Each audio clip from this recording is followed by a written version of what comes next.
অনেক কিছু বলেছেন। তারা রাজনৈতিকভাবে অনেক সুন্দর বক্তা এবং তারা আপনাদের সুন্দরভাবে অনেক কিছু বুঝিয়েছেন। একটা কথা আছে, নিজের ভালো পাগলের বুঝে। ডাক্তার জাহিদ হোসেন আপনাদের সন্তান, আপনাদের নবাবগঞ্জের মতিহারা তার বাড়ি। আমাদের ওই ভাই তিনি বলছিলেন মেডিকেল ক্যাম্পের কথা। মেডিকেল ক্যাম্পটা আসলে আমরা ভোটের উদ্দেশ্যে করি নাই। মেডিকেল ক্যাম্পটা আমরা করেছি আপনারা চিকিৎসা ক্ষেত্রে অনেক অবহেলিত, অনেক পিছিয়ে আছেন। অনেক পিছানো মানে অনেক পিছানো। যদি আমরা আপনাদেরকে এই দিনাজপুর বা রংপুরের সাথেও তুলনা করি তাহলে আপনারা চিকিৎসা সেবা আসলে সঠিক চিকিৎসা সেবাটা পাচ্ছেন না। আর আমরা অনেক জায়গায় ঘুরেছি, আমরা কোনো পর্যাপ্ত ডাক্তার বা একটা স্বাস্থ্য কেন্দ্র আমরা কোনো কিছুই দেখতে পাইনি, যা আপনাদের জন্য অত্যন্ত প্রয়োজনীয়। একটা মানুষের মৌলিক চাহিদা কি? খাদ্য, বস্ত্র, অন্ন, বাসস্থান, শিক্ষা, চিকিৎসা। এই 6টা মৌলিক চাহিদা থেকে আপনাদের দিনাজপুর 6বাসী এখনো অনেক পিছিয়ে আছেন।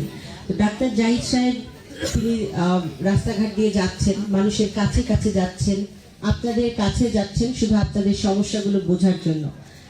আমরা আশা করি আপনারা তাকে সুযোগ দিবেন যে সমস্যাগুলো উনি আপনাদের দেখেছে, যেমন রাস্তাঘাটের অবস্থা খুবই খারাপ।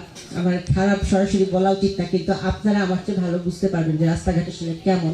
তারপর আপনাদের সঠিক চিকিৎসা নাই, সঠিক শিক্ষা নাই, অনেক বেকার আছেন। কৃষিটা আরও উন্নয়ন করা যেতে পারে। আপনাদের এখানে অনেক সুন্দর সুন্দর স্কোপ আছে, ভবিষ্যৎ আছে আপনাদেরকে নিয়ে, যেগুলো উনি দেখেছেন এবং যেগুলো উনি করতে চান।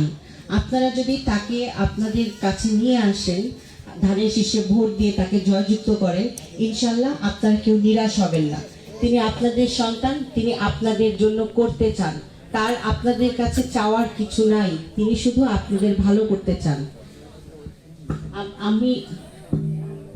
আমি আপনাদের কাছে অনুরোধ করব, আপনারা যে যার জায়গা থেকে ডাক্তার সাহেবের জন্য দোয়া করবেন, এবং শুধু দোয়া না, আপনারা তার জন্য নিজেরা তো ভোট দিবেন ধানের শীষে অবশ্যই, এবং আপনাদের পরিবারের, আপনাদের যারা গৃহকর্ত্রী আছেন মানে স্ত্রী এবং সন্তান, আপনাদের মা বাবা, শ্বশুর শাশুড়ি এবং অন্যান্য আত্মীয় স্বজন, তাদের কাছে ডাক্তার সাহেব আসলে আপনাদের এলাকার কি কি উন্নয়ন হতে পারে, কি কি উন্নয়ন উনি করতে পারবেন, সেগুলো তাদেরকে বোঝাবেন। অনেকে এখনো বুঝতে পারেন না যে আসলে ডাক্তার সাহেবকে কেন ভোট দিব, কারণ আমরা অনেকটা ধর্মান্ধ আছি। আমরা ধর্মকে ধারণ করব কিন্তু ধর্মান্ধ হব না। আমরা ধর্মকে বিশ্বাস করব, আমরা নামাজ পড়ব, রোজা করব, কোরআন করব, আমাদের সামর্থ্য থাকলে হজ করব এবং যাকাত দিব, কিন্তু আমরা আল্লাহর সাথে শিরক করব না। আমরা কারো কথায় বিভ্রান্ত হব না।